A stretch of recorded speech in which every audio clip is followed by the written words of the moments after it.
Greetings, Minecrafters! Nonsanity here, and welcome to episode 5 of All the Mods 9 to the Skies. Alright, so the mob farm we saw last episode has been running. And I did a little bit of rearrangement of this monstrosity. This will change in the future, but it was just sort of experimenting with everything. So what is all this doing? It's definitely excessive. I mean, I've got 2 different item collectors, but I'm just sort of testing them out. I think the advanced item collector is doing most of the grabbing. This one never seems to have anything in it, but it is getting the experience, though it couldn't push directly into the experience crystal for some reason. So I have it piping out. If it does pick anything up, it's going to push it into the chest just like that one is. Then the chest is piping out, and this pipe is set to furthest first, so it tries to put everything into the armory cabinet. It only accepts things that don't stack, like armor and all these, ability totems and various other things that don't stack. So I'll try and push it there. If it doesn't want it, then it'll go into the dock. And I was seeing, other things show up in the dock, so I would take them out and I'd put them through again just to make sure they don't go in the cabinet. Because I think it just has one input slot, so if a bunch of things come in at once, they might bounce into here. If this wasn't here, it would keep trying until they went in, but sometimes they end up over here. But if they still come in here after going through a second time, then I would go into the filter with this advanced pipe upgrade and tell it don't, blacklist those items. So this should just be mob drops for the most part that are coming from the mob farm. In here are rarer drops, and one of the things that gets generated are these spoils bags. Those have a special handling here. They are whitelisted out this pipe, and they go into the click machine, which is set to sneak right click every 5 seconds onto the chest, which will empty the contents of the spoils bag, which is why there's all this wood and a bunch of the force craft items in here. You can hear it whenever I'm looking at the chest, you can hear it going off every 5 seconds. There it is. Though thankfully, it doesn't do it all the time.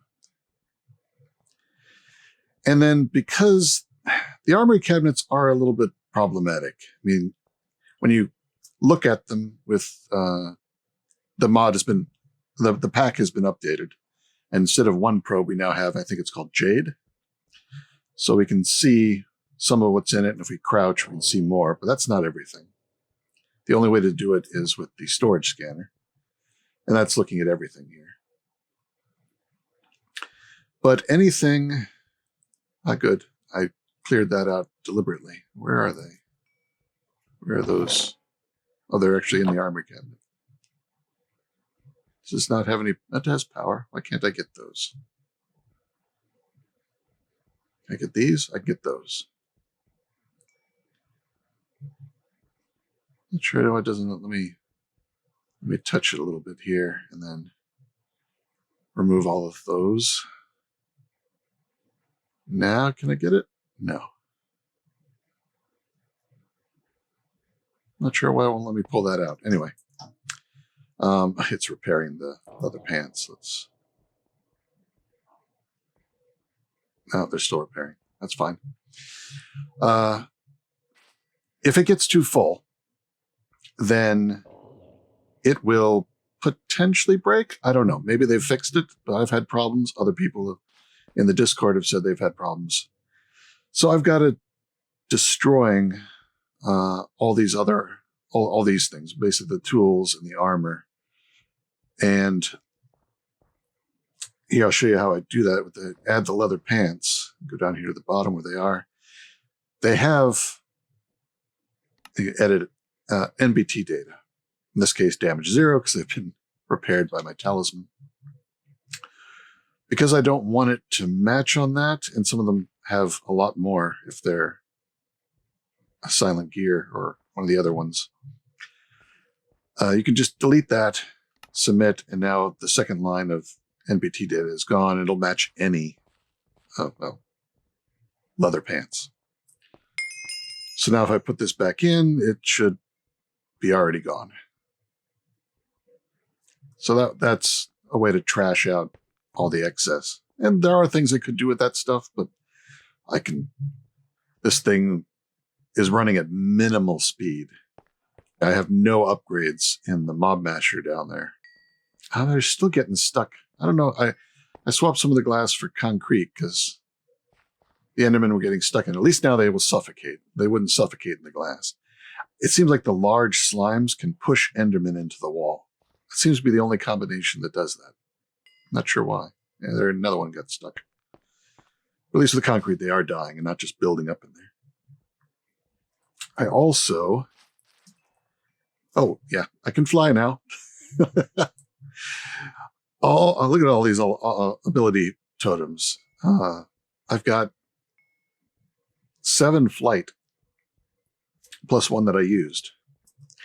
And I went ahead and I made the ability bottle, which is not hard to make.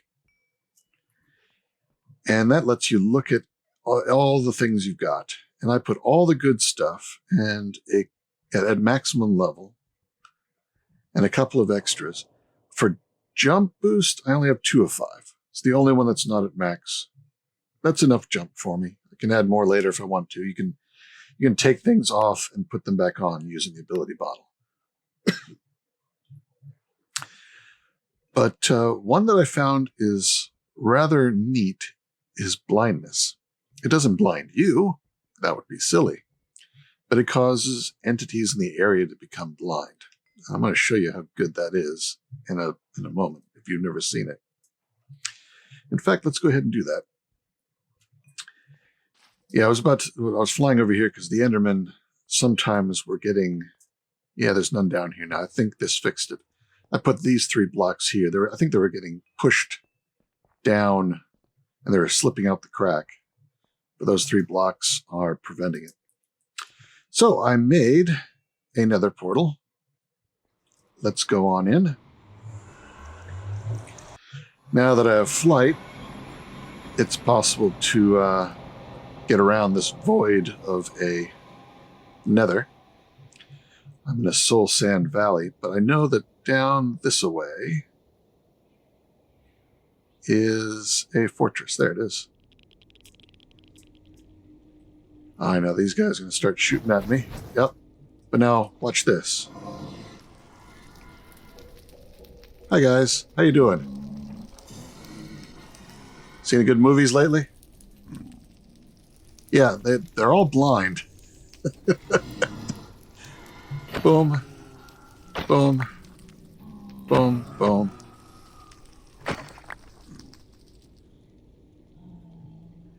The only things that really try to shoot you are the wither skeletons with bows or the blazes that are farther away from you.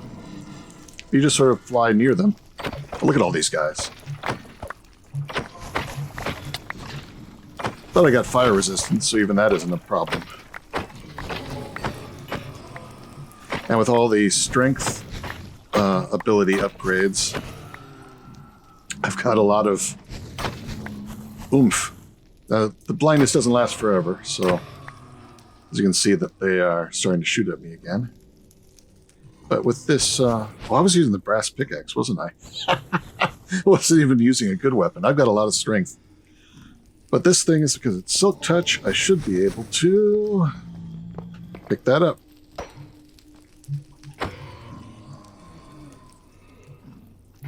And looks like there's another one over here. There, I've got 2 blaze spawners, which we can repurpose for other things. So, I'm going to fly around here and get all the things that are in any chests, and I will see you back in a moment. And back home. Now, I've gotten, let's see, how many wither skulls have I gotten? Just 4? Well, that's weird. I got a lot of the the pieces.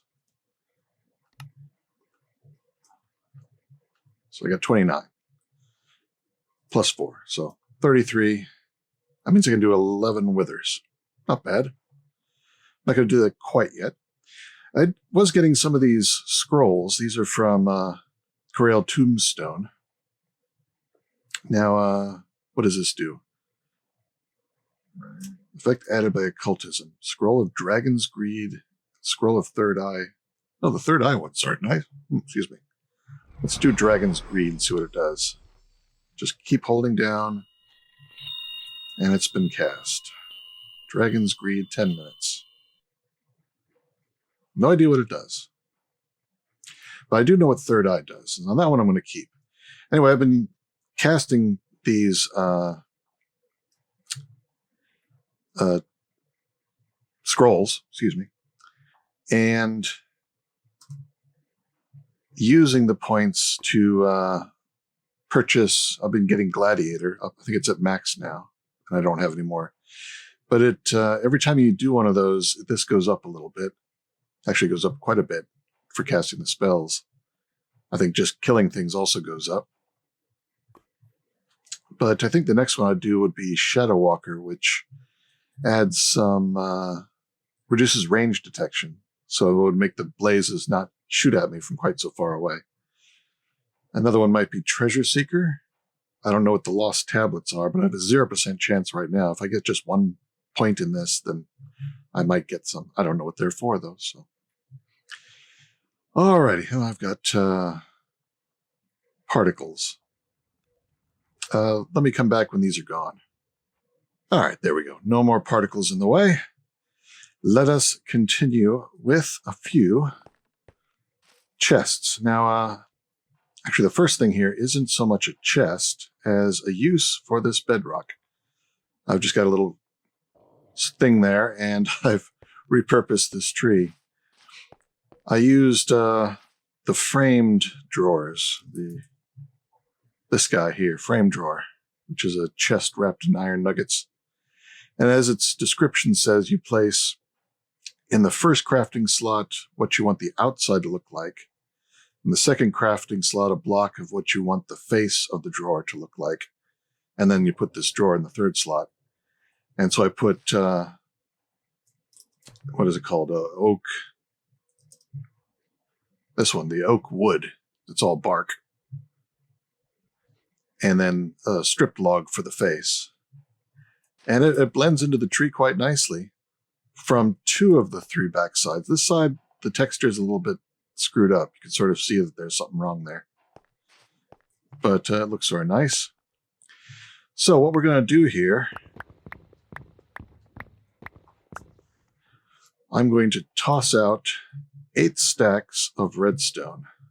That's the most you can do at once. And I'm going to turn off my magnet. 8 stacks. If you put out a 9th stack, that will leave some redstone behind. I'm going to place a block of obsidian over it and punch it. And boom, if we come down here, we've got flux dust. So I can use this for the Flux mod, Flux Networks. So I just set this little thing up here to easily make it manually. Because you can do it in large batches, I don't feel like I need to automate it. I'm not going to be factory churning out anything from this mod. Just need to make enough to last for a while. I also have an elevator block here, so let's go down to the underfloor and then down one more time. I'm going to start with a little bit of power, and I'm going to not go just lava power or wind power. No, let's go nuclear. All right, so what we got here is the bigger reactors mod.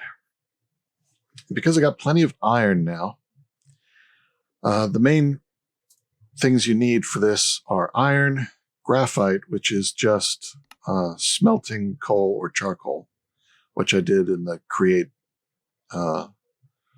cooker, and a little bit of uranium. And so for like basically each one of these reactor casings, I need 1 iron, 1 graphite, and a 1/4 ingot of uranium. And I think you need about 7 stacks. And you can see the total numbers here for what I'm about to build. And a lot of these parts require 4 of the casings. So I think, and the glass ones also require a casing. Just convert it to transparent. So I think it comes out to about 7 stacks. I think it's just under 7 stacks of reactor casings. So it's about 7 stacks of iron, 7 stacks of coal burnt down into graphite, and a quarter of that in uranium. And, a few other bits and pieces, redstone, a little bit of gold, diamond, nothing too expensive. So let's put this together. I'm going to want my wand for this for sure. The mod has changed the rules a bit from the last time I played it. I'm glad I checked because it changes a little bit on how moderators work. Not there. So you can see I have a 3x3 of the control rods, and I'm surrounding it with regular casings. And that's the first layer. And I want a second, third, fourth, and fifth. So again, that's 1, 2, 3, 4, 5. That is how large the reactor will be. And then we just have to make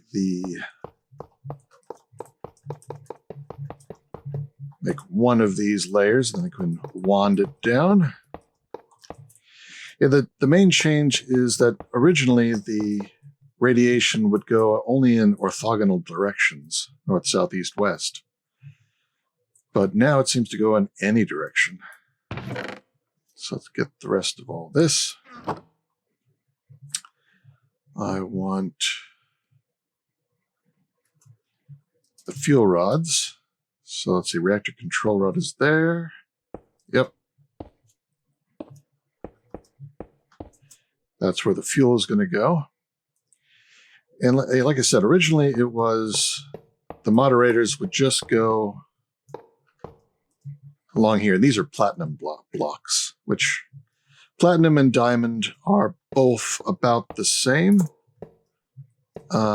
in how well they work.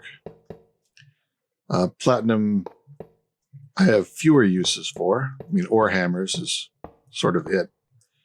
So I went with platinum. But yeah, this is the layout you would normally do for the previous system, because it would only, so the radiation would leave these things in only direct straight lines away from it along the orthogonal axis. But now it's everywhere, so it's in all directions. So I think I will get more power if I fill this all in. So it's just another stack of platinum blocks. No biggie at this point. There we go. The radiation can travel 4 blocks, and you need to convert it to heat, because heat in the casings is what generates the power. The more heat, the more power. These things will heat each other up. They all have the same heat pool, but just being next to each other means that they will heat each other up. If you put them in like a checkerboard pattern, then they're not heating each other up as much, because they're each hitting a moderator in between, and you want them next to each other to get nice and hot. Burns fuel faster, but you get a lot more heat, a lot more power. And then all the radiation that they're giving off that's not getting absorbed by themselves, so like any radiation that this one here on the edge gives off in that direction, or any of those directions, is going to go into heating the pool. But if it goes out in this direction, you want to convert that heat and then move it into the casing. And that's something that the platinum blocks are good at. Let's see, platinum. So your platinum block, oh, just need to hover over it, can be used as a coil in a bigger turbine. So you go to the reactor moderator blocks here, and you can see it's got a moderation of 1.58, absorption of 0.53, heat conductivity 2.5, heat efficiency 0.86. Now this is pretty good. If you wanted to look at all the materials, and unfortunately it lists the same materials multiple times for different carvings of those blocks. But you can see what everything does here. They're both solid and liquid moderators. Now, some of these, like, that's moderation of 8, heat conductivity of 4, really good, but that's molten vibranium. And actually, vibranium itself as a block also.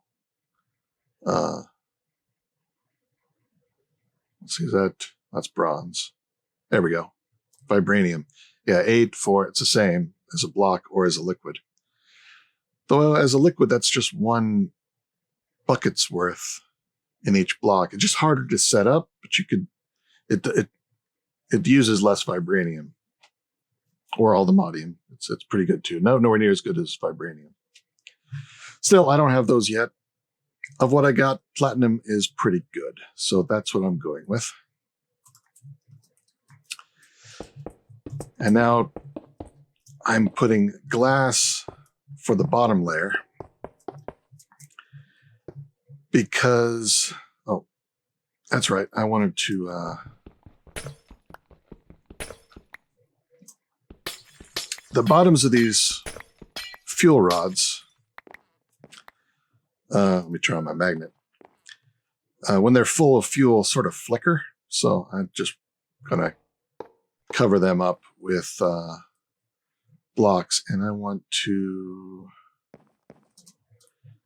break out a few blocks here where all the control blocks are going to go.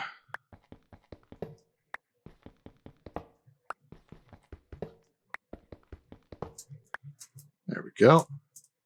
And those go into here. Oop.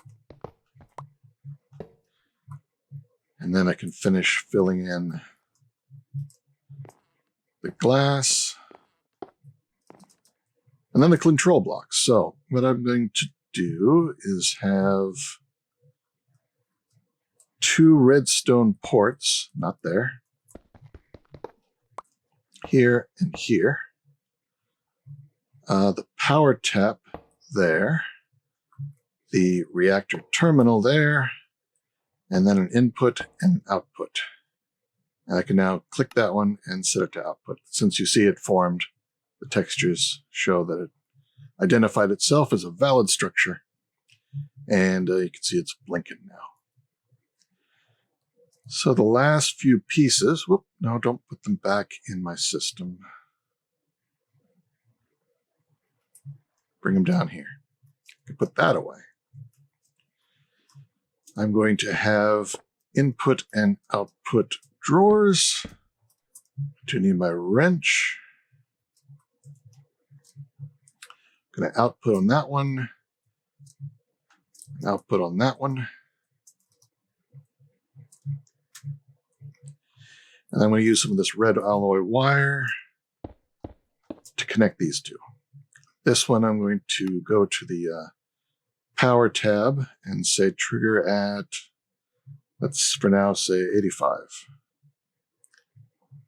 And trigger one below. Okay, click the check mark. It already lit up because power level, it's basically whatever this is. Below 85%, this is going to light up, pushing redstone signal into here. And this one is going to check reactor's signal on signal. Go. So when it gets a signal, it turns the reactor on. I'm going to turn it off manually, it won't override me until that changes. Because I need to put some fuel in it, which is the uranium we're getting from sifting. So that's now going into the reactor.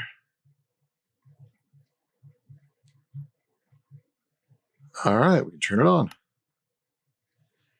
And we are producing 61,000 RF a tick. And you can see the power is going up. And this thing holds 115 million RF. And it's burning about 1 millibucket a tick. So it'll take it a while to go through one ingot. And with this little bit of redstone, when this gets up to 85%, that is what I set it to, right? 85? Yeah, 85. It should turn itself off.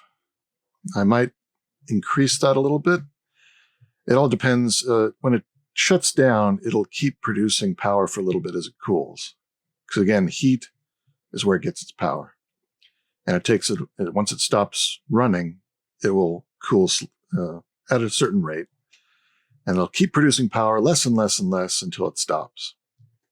So you don't want it to shut off at 100% because then you're just wasting some of that extra power. All right, here it's coming up on 85. It should turn itself off.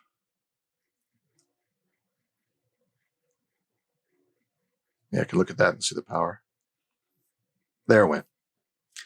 And now we can see that as it cools, it's still producing power, but it's less and less. And it's pretty much done now. So it could be a little bit later than 85. Let's say 90. Apply changes. Now it's kicked back on again because it's below 90, and now it's kicked back off again because it's gotten to 90. So now we won't waste any fuel.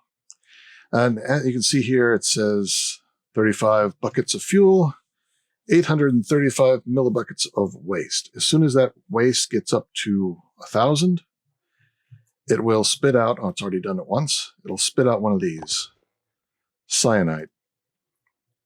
And there are recipes that can use it. I think that one can use any metal. Some of these recipes can use any metal. Yeah, the turbine casing. The secondary stage of this reactor is to use a turbine, which is another big block just like itself, big multi-block. In which case, this reactor wouldn't produce power, it would produce steam. And that steam would go into the turbine, and you get even more power. But I don't think we'll be doing that. I guess I'll just put that back in here. It is an option, but I think we'll have other things to do. Oh, let's see, let's get a whole bunch of this. Keep some of it. I've got a different uranium here. One of the things on the output is right now it's ejecting waste. You can toggle that to eject fuel and then click this to manually eject the fuel. I had built this for testing, and then I did that to get rid of all the fuel that's currently inside it in a liquid form. And it spit it out as its own uranium. I don't think there's a way to convert it back, but I can always put it back in as fuel and melt it down and use it. But for now, I just have it. All right, so there's 731 uranium. And right now, this isn't hooked up to anything. So the next thing we're going to do, oh, and I put that on the right side. Good. All right. Next thing we're going to do is a project chest. Let's do this one. Flux. Now I showed you how to make the flux dust over there. That was this powder. Mixing it with obsidian and eyes of ender. You get these little flux cores. And then you can combine those to make, we'll just look at the Flux Networks. Oops. There we go. You have the plug, which is putting energy into your network, and the points, which take it out. You need to make one flux controller that controls the network. There are 3 tiers of flux storage. This one, which takes 6 flux blocks, which are 4 of these and then 5 more dust. Remember, each of these is 4 dust and obsidian. So it takes a good bit of this dust to make one of these. You need 6 to make the basic storage. The next tier takes 6 of the basic ones, and then the top tier takes 6 of the medium ones. So this takes a lot of materials, but it can hold 128 million FE. I went ahead and made one. So I'm going to stick that here, and I'm going to put the controller here. So the first thing you want to do is go into the controller and hit the plus button to make a new network. We're just going to call this power. And I'll make it blue and set it to public and create it. And then in this tab, we have a home tab. In this network selection, we click it, and now it's selected as the one we're using. We can disconnect from it. We want to connect to it. So now this controller is on a network. We want to do the same thing for each part. So now the storage is on that network. And if we go down to the reactor, and this is the power, this is the output power point. We're going to stick this flux plug on it. See, it's connected. Put it on the same network. And I'm going to say bypass limit. This limit is 800,000 RF a tick. And I just turn that off. So it must have dumped the entire battery into yep. And now it's just outputting the full amount of the reactor. And now I think my Herculean flux storage is full. And now this is going to fill back up again. This holds as much as that Herculean, I think. 128, this holds 115 million. So this is almost as good as that. I almost shouldn't have bothered to make it. Well, we don't have to do power surge. We're bypassing the limit. We don't need to chunk load. All right. So now we have power.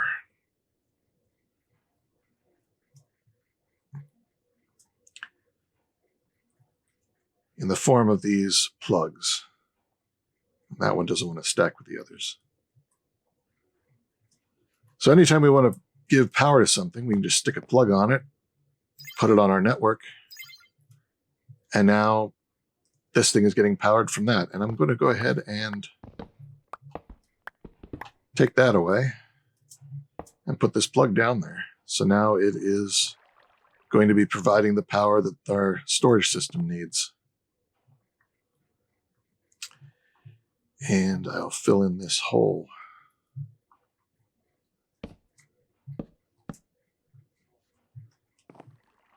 That was not what I wanted to do.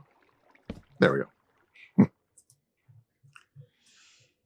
I should empty out this drawer too and just put that back in my system.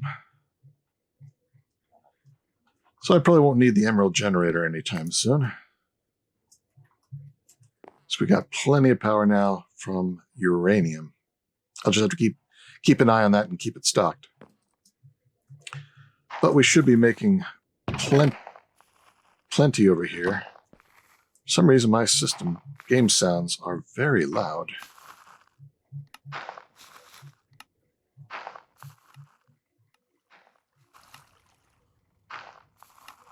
That's weird. May just be me. All right, so yeah, we're getting lots of uranium. I got 3,000 ores here of the stuff, so plenty. All right, we got another project chest to go over here. We're doing gravel, deep slate, and dust. Let's do another one over here. And we can power it using the new power source. Well, some of it as power that. We're still going to use create for one part because that's easy to do. This is going to be creating soul sand, and that's going to come from haunting it, haunting regular sand.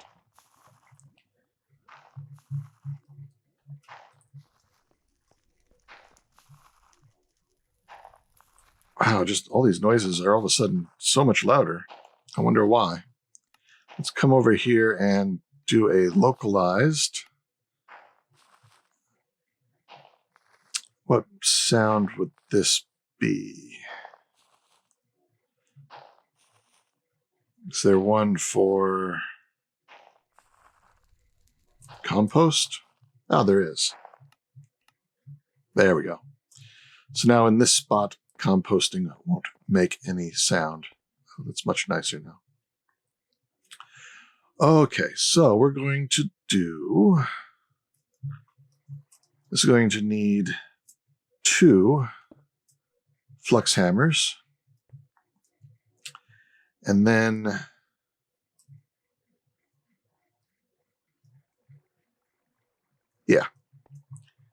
and then we're going to have a drawer for them to come out into and a depot below it. And this drawer has a pusher upgrade set to down. Once you've made one of these, you put it in here and you can right click to change the direction that it wants to push. But I want it to push down. So this is going to take cobble, turn it into gravel. This is going to turn it into sand. It's going to go into here. It's going to push it down into the depot, which is going to get blown at with the soul fire, which will turn it into soul sand. And then that's going to come up. And let's separate unwanted connections. That goes into a sieve, which will give a diamond mesh, and that will output to this chest. Now we just need a source of cobble, which I will place. We will violate the physics of this water wheel slightly with this pipe. Speaking of which, it needs a bit of water to get it spinning. There we go. I was putting these little frame slabs. So they just sort of, they're just the right size for this thing. I like that. Of course, that sort of ruins the effect, but oh, that's fine. All right, so we're getting cobblestone. Oh, well, they're not going to be doing anything because they need power. So let's run power across the top here. And get one of our flux points. I have that one that wasn't stacking. Well, it's stacking now, so that's fine. And let's just slap it there. Assign it to our network. Okay, it's connecting. It just needs to be converted here to be an extractor. Now this should all be getting power. And this needs to be outputting. Oh, but it needs to limit it to just soul sand. So use that as a filter. Let's get the sand out of here. Put it back in there. Now it should be getting haunted. I see the particles down there. And then it should change. There it goes. Where'd it go? Saw it change.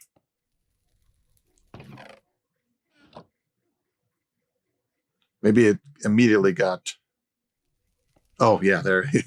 It just happens to arrive just as it's finishing because everything got powered at the same time. So there it is. And I had it running overnight after setting it up, and it works great. I've got 14,000 nether quartz. I've got 2 of these stack upgrades in here. And 15,000 prosperity shards. Maybe I had it running 2 nights. I think I set it up right after I last recorded. And then yesterday I was editing. So yeah, 2 nights. Lots of stuff. I did run it a little bit with a flint mesh to get just at least one of these spores, the crimson and warped spores. That also gave me some bones. But yeah, that's a nice, I like it because it's a very narrow profile. I mean, you could build a couple next to each other if you wanted to. But, oh yeah, and then I can speed these up with a pair of gold upgrades. I can probably put 3 in there now because I've got plenty of power, actually. Yeah, let's do that. Let's make a couple extra Dior. Heck, I can actually go to diamond. Those take 3. So yeah, so let's go ahead and make 3 more of these. Take these out and upgrade them to diamond. Because we're now flush with power.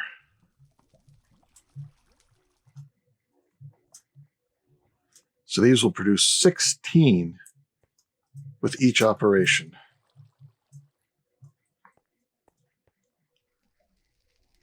It'll take it a moment to run through. Yeah, there, 17, their sand is in there. That actually may be faster than the haunting can keep up with.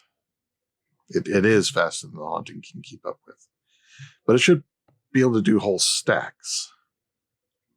Though a whole stack does take longer. The time it takes for the haunting is 4 different stages. The first 16 items all operate at the same speed. So the first one and a stack of 1 and a stack of 15 take the same amount of time. At 16, it takes a little longer, 32. Yeah. So it looks like it needs to be accelerated. Well, that can be done. I can make a duplicate of the fire, the fan, and the water wheel over here on the side aimed at the same depot. I can even do another one on this side if, yeah, there's not really enough room. I mean, it would be clashing a little bit. I could do it, but just adding a second one might speed it up. I might do that, but I'll do that off camera. Because this will work. It'll just build up. I'll have a drawer of sand for when I need some. That's not a bad thing. All right, continuing on. So we've done this one. We've done the one down there. We've done that one. Let's do this one. Let me clean up my inventory. One of the things I needed was crying obsidian. And the only way to get that was to either... Actually, the only way to get that was to go trade with a piglin. And that's perfectly possible. I actually found the right biome. There's 2 biomes that they spawn in. And one of them is right by my nether portal in the nether. So I could have built a platform there, grabbed a piglin, and done some trading with him. But this pack upgrade added another method. And let's get that set up. So let's put down another depot. And on that, a spout also from Create. There we go. And we'll just do a little bit of piping. I've got my tank of witch water. Whoop, no, that's fine. It was the one sitting here. I've replaced it with an empty one, which has now been running for a little bit. It's already got 100 buckets. But these tanks can hold 1,000, and that one is full. So that's 1,000 buckets of witch water. And get my wrench. And if I wrench that out, it's now filling up this spout. So now we'll just connect up some pipes like this and grab some regular obsidian, because the recipe is to take regular obsidian, squirt witch water on it, and it turns it into crying obsidian. Oh, yeah, and I need to give this instruction to blacklist obsidian. That way, only the crying obsidian will come out the other side. And that is a complete automation for creating crying obsidian, which I like because the reason I wanted to use it, uses, was to combine it with blocks of amethyst around a stick to make one of these dank storage upgrades, which I'm not going to do here because hidden under these are dank storages that I've upgraded. So that added a whole nother row. And I think they now hold even more. So this one held 65,000 in each slot. This one holds 262,000 in each slot. There is one more upgrade, which will add another row, and it'll increase the stack limit. And that one requires nether stars around it. And it holds 2.1 billion items in each slot. So essentially infinite depth storage in this many slots plus another row. That is what I want to use for my main storage. For anything that I need a lot of. And this is the sort of pack you need a lot of things. I put all my chemicals into this one. But yeah, so that is another good automation. I'm not going to run it for too long. I won't need, I think, actually there, I think it's done. Maybe I'll make another stack or two just because I have the witch water. I didn't really have a use for it. Now I do. So I'm glad I went ahead and saved it. Never know what you'll need. All right, that's that one. We have one left to do, and that is to get into Powah.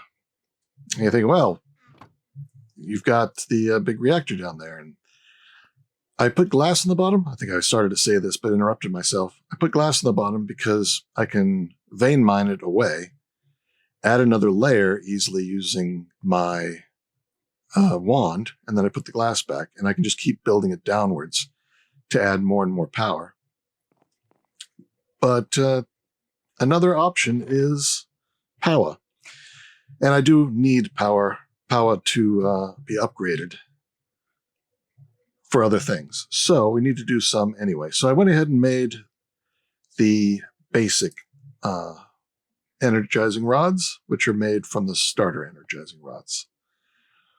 So all this comes down to this dielectric paste, which is coal, clay, and blaze powder. We've got all that stuff easily made. You make these capacitors. The lower level items, the first tier of items, use these cut in half tiny capacitors. The second tier uses the first tier and uses the full size capacitors in a block of quartz. And these things are just more usage of the dielectric paste.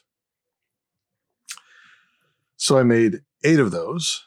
And then you also need the energizing orb, more of the same. And then I made these thermogenerators. These will be the power that we will try out. Again, they're built off of the first tier, which uses these thermo plates, tiny capacitor and stuff. And then you add more to get the second one. Now, for all of these, getting to the third level requires energized steel. And that is using the orb thing that we made. It needs iron and gold. So let's go ahead and do that. And we're going to do it with this mod, Super Factory Manager. I used to love Steve's Factory Manager. It was one of my favorite mods. Then it went away for a long time. But now it's back as Super Factory Manager. This block looks the same, but inside it is extremely different. it has the same overall effect, but instead of a drag and drop graphical programming system, it now uses text programming. It's not in any regular programming language. It's its own, more of a macro language. It's very simple. It has just a few things that you can do, but putting them together is pretty powerful. Now, this script I put together, I will show you it in action. First, we need a chest. Let's take that there, and we'll stick the orb on top. We'll need some power. So I'm going to take 2 of my flux plugs. And let's just get some blocks so I can place these where I want them. Let's say I'll put one over here and over here. Nope, that's not right. Here. I'll put the flux plugs on top. On top. Please listen to what I say. And then I'm going to put, is this the way I want to do it? No, I want to do it a little different. I think it'd be more fun to put them on top of the orb. One like that.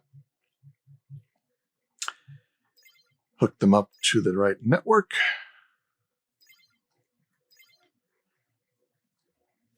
And then I'm going to put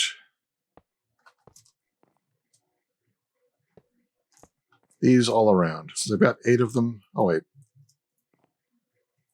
Oh, yeah. I only have 4? No, I had 8. Where'd the others go? Ah, I didn't pick them up for some reason.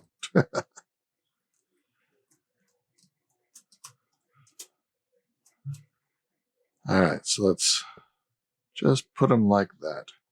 Now, the orb was put down first, and then these things. So they should have all, when I placed them, looked around for an orb and linked themselves to it. If I were to break this orb and put it back, they would be no longer linked to it, I think. So place the orb first, then place the rods. You can use the wrench. I think it's called a laser wrench. I forget what it's called. Powah. Just wrench. You can use that to reconnect them by clicking on them, then clicking on the orb. But we should be good as it is. And they should be getting power. Yeah, they all have 40,000 power in them. All right. So now the program I set up was for blazing.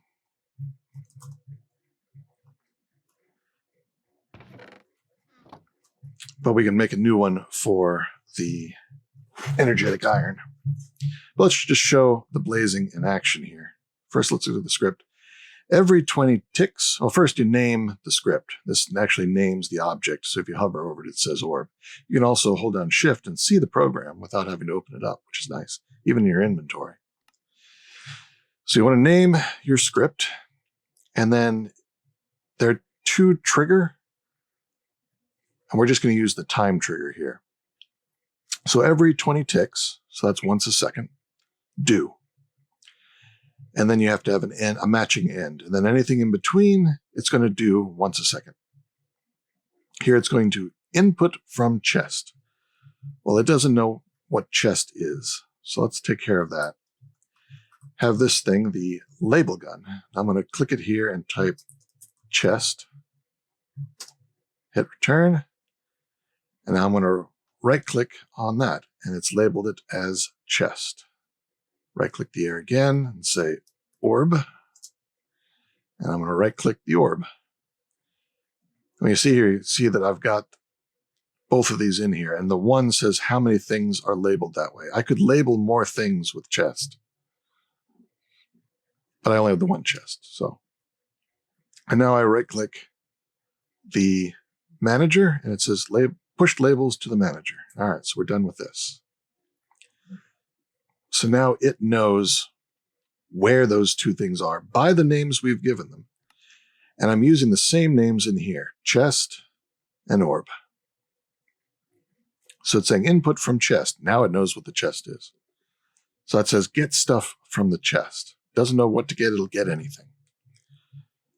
Output, retain for blaze with asterisks on either side, to orb. All right, so the asterisk around blaze means anything with blaze in the name.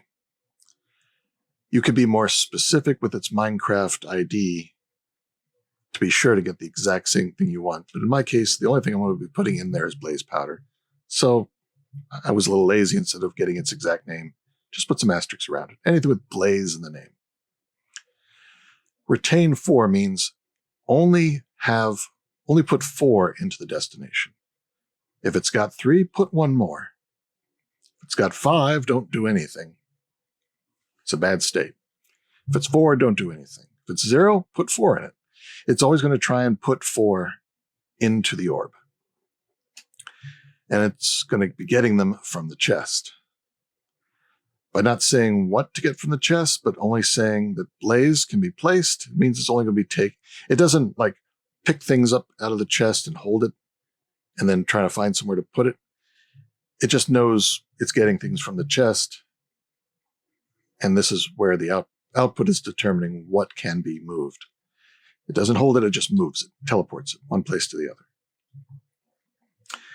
And then we're also doing another every 26 ticks do. Input from orb bottom side and output to chest.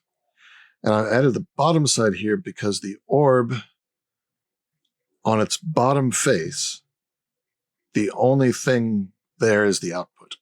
You can't, if you attached a pipe to the side, you could pull out what you just put into it. But if you attach a pipe to the bottom and try and pipe things out, you can only pipe out the output of the orb.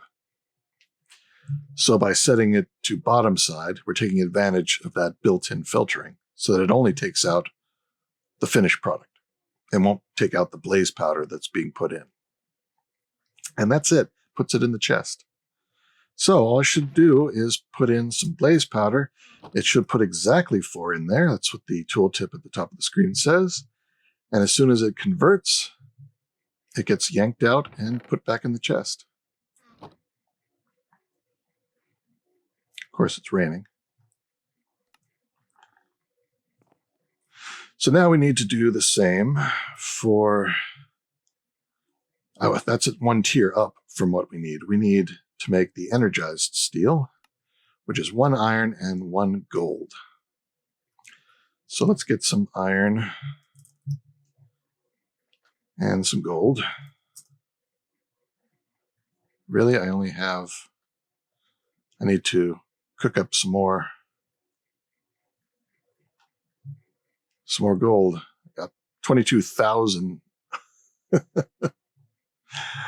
I'll do that off camera. We'll just do this for now. So I can put these 2 in here, and they're not going to do anything. Same with the blazing crystals that are being produced. It won't pick those up because it only knows how to put blaze powder into there. Now, if I had 1 more blaze powder in here, it shouldn't put it into the machine because it isn't 4. Let's test that just to make sure. Put that in there. Nope. Okay, it does. That's a limitation of it.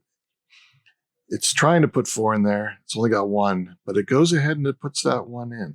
So let's take it out manually, toss it away. I just happen to have an even quantity of 4. All right, so let's add another recipe. And this bottom one works for all the recipes. So we'll just leave that. Every 20 ticks, do 4 spaces. You don't need the spaces, but it just makes it easier to read. Input from chest. Output. And these don't have to be uppercase, lowercase. It doesn't care. But it, again, just makes it easier to read. Retain 1 iron. Oops. Asterisk. Iron. 2 orb. You can just tab. That adds 4 spaces for you. Output, retain 1 gold to orb. And then we always need the end. That should do it, I think. I've never used this before now, but oh, yep, it's already going. It's putting 1 iron, 1 gold, taking out the output, and we've got energized steel. Now I should even these up so that it doesn't leave it with a couple of iron in there.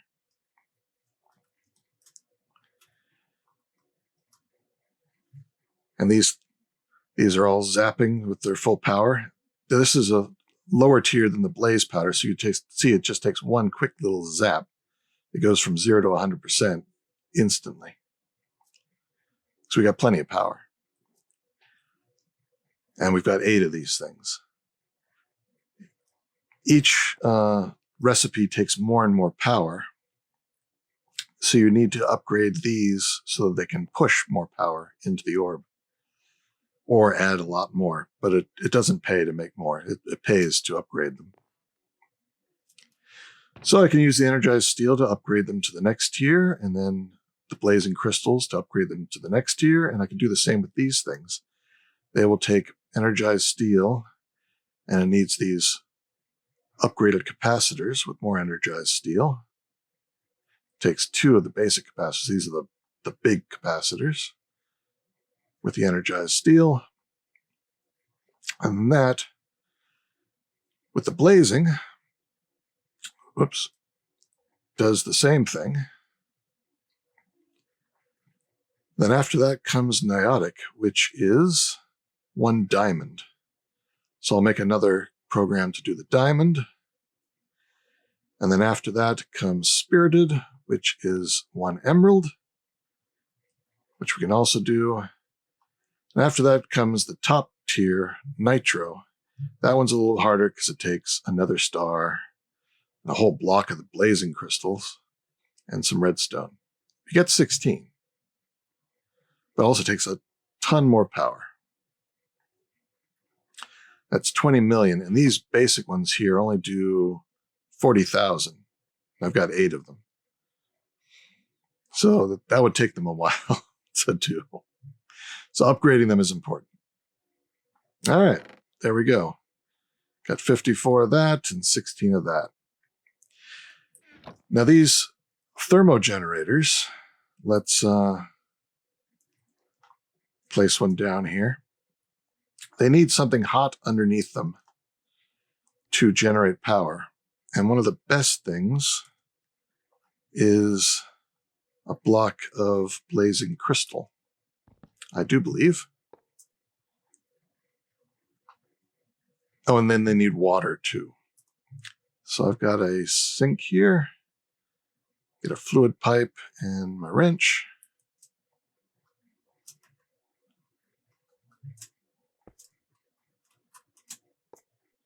Just to demonstrate this. And there it goes, producing power at 80 FE a tick. Nowhere near what my reactor can do. But as these things scale up, so we're just here at the basic, that's 80. Go up to the energized, the hardened, that's 150. The next tier is 300. After that is 600. The spirited, which is emerald level, is 1,500. And then the top tier is 3,500. And as you see here, it says 280%. So having that blazing block multiplies it by 2.8. So 3.5 times 2.8. So it's going to be producing several thousand RF a tick. Again, one of these can't compare to my reactor down there, but a bunch of them will. I've got 8. It'll add up. Which one is better? I think the big reactor is better. Plus I can add another layer to it and so forth. Still, I need to tier this up because I need some of those upper tier materials for other things. But we could try this a little bit and have a few, but they're not the end all and be all for sure. Better than that is using the reactors, which are a multi-block. The top tier reactor can produce, says 500,000 FE a tick. So that is better than my reactor down below. So once we've tiered up to the niotic, we can make these within, we'll need a lot of nether stars. But once we can make that, we can make that reactor, and it just takes, it needs some water in it. I don't think it uses the water, but it needs some water in it. It needs dry ice. I think uranium. So it's going to be like my reactor, the big reactor. It takes uranium. And I think it takes redstone, and does it also take coal? I'm not sure. I think so. Maybe just redstone, dry ice, and uranium. It's been a while. And dry ice, you have to take blue ice, or any quantity of blue ice, and turn it in. That turns it into dry ice. Any quantity of 2, it seems. 2, 4, 8, 2, 4, 6. Excuse me. So 2 of those makes dry ice, and that takes some power. So it I don't know. Even that might not compare to the big reactor, because that one we just keep making bigger and bigger. And then we can go to the turbine and make even more. It's pretty crazy. So, all right. That is Powah, at least to start. And I will go ahead and tier all this up using the scripts we're seeing here, and do the ones for diamond and emerald. And then next time we will have to, that's done, see about getting some nether stars. Oh, one more thing I wanted to show before we end the episode. And I'm going to just toss all this over here, because I think we're getting a little bit late. I forgot to start my timer, so I'm not sure exactly how long it's been running. But let me get some dirt. And the mob farm over here has been getting inferium essence. So let's get 2 stacks of that. Get some wheat seeds, just half a stack. Actually, we'll only need 1/4 of a stack. Inferium seeds. We're going to get started in mystical agriculture. I just want to show you the start of that, because it's sort of fun. Let's set down a little bit of a farm.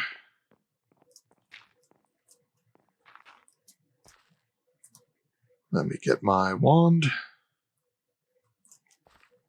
Let's see, 1, 2, 3, 4, 2, 3, 4, 5. 2, 3, 4, 5, 1, 2, 3. Oh, yep, didn't get enough dirt. I'm actually curious what the range of this will be. In the middle, I need 1 more.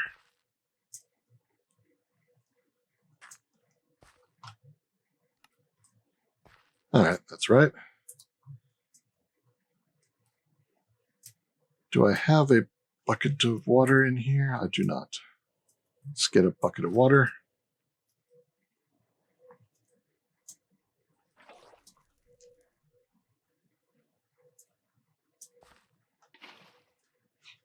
Actually, let's get a stair.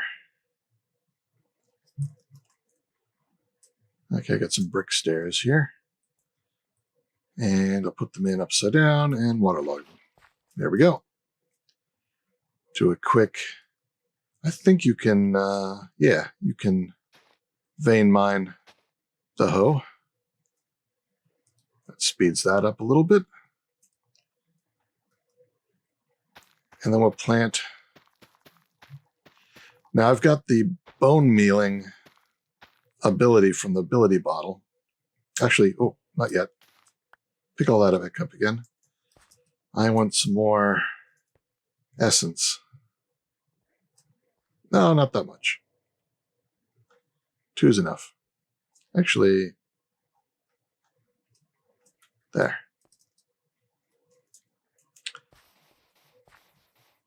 So I'm going to put this in the soil, because if you put down one of these here, it says inferium output 100%. If I put it on here, it says inferium output 100%, secondary chance 20%. Putting it on here will get you more seeds. On regular dirt, you will not get seeds. On the inferium dirt, you will. Now these are tier 1, and this is the tier 1 farmland. I think those have to match to get the seeds. So that lets you control whether or not you get the seeds by whether or not the crop is growing on farmland of its own tier. So let's cover this all up so we get more seeds, at least for now.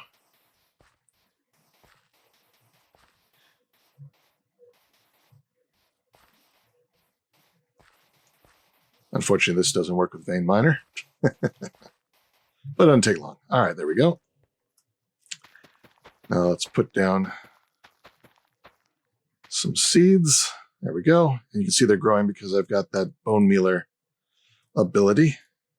All right, let's empty out the inventory.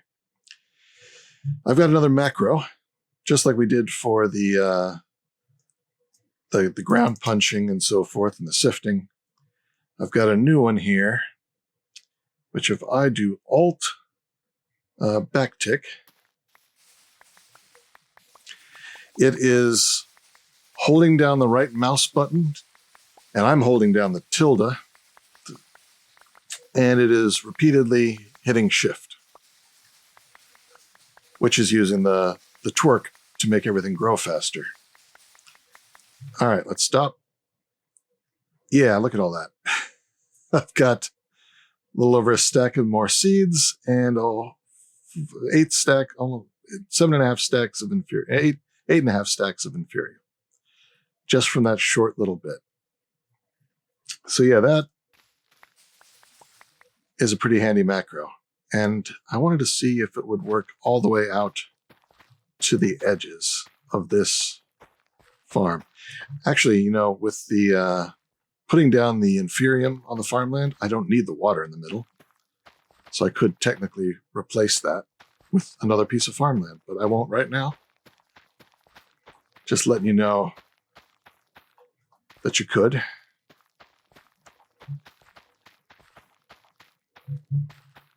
There we go. It's all grown because of my ability.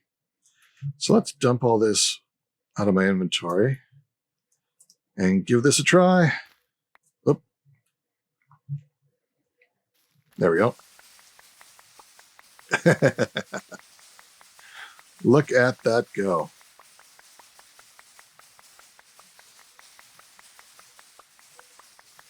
A 1,000 essence, 1,300 essence, 1,500 essence, 2,000 essence. That's enough to fill, and then a little bit extra on the floor. And somehow I managed to throw all my tools into my wireless, including my wireless, so I don't have access to anything. But yeah, so that is a fast way to run mystical agriculture. And I think that's what we'll do to jumpstart it, to get a good bit of essence, besides the large amount that's already in the mob farm. Though I may switch it back to regular dirt so I don't get any more seeds. I think I've got enough now.